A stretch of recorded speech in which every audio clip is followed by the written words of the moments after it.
Sa unang tingin, di na ako magtataka kung iisipin yung litrato o kuha ng kamera ang imaheng ito. Pero take a closer look. O diba? Painting pala. Obra ito ng 20 taong gulang na artist mula Buhi, Camarines Sur na si John Jeff Camasis. Hyperrealism kung tawagin ang genre na ito. Painting na sa sobrang pagkadetalyado aakalain mong isang high resolution na litrato. At ang paborito niyang subject, mga dahon. Paborito ko talaga yung dahon gamitin. Alam niyo naman, dito sa probinsya ay hindi uso yung, alam niyo na yun. Kaya gusto ko talagang gamitin ay dahon. Tatlong klase ngayon mayroong bunot, mayroong sanga, at yung dahon. So yun talaga paborito ko, yung legendary na dahon. Pero may malalim din umanong kahulugan ang bawat obra niya na madalas sumasalamin sa mundong ginagalawan niya.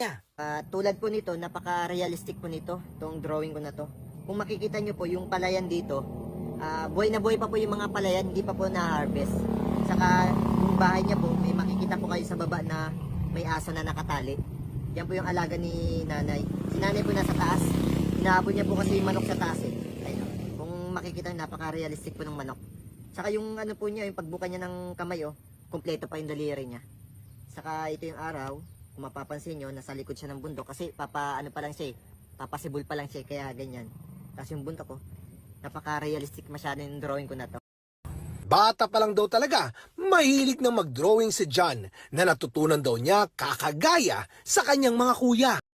Ako po si Pedro, kuya ni John. Bali, ako talaga nagturo kay John na mag-painting. Magaling na rin siya.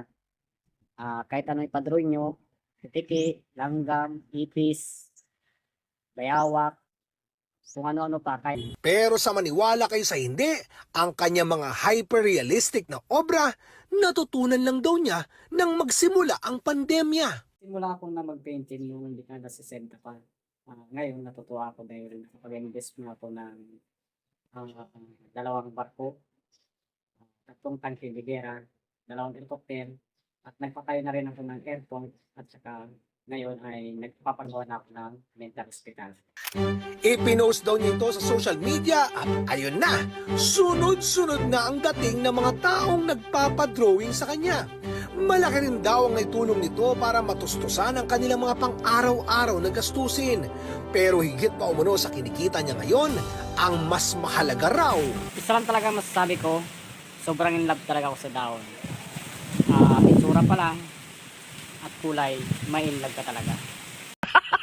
Sa darating na Setyembre, nakatakda umanong itampok ang kanyang mga obra sa sarili niyang one-man show sa isang bookstore sa Naga City.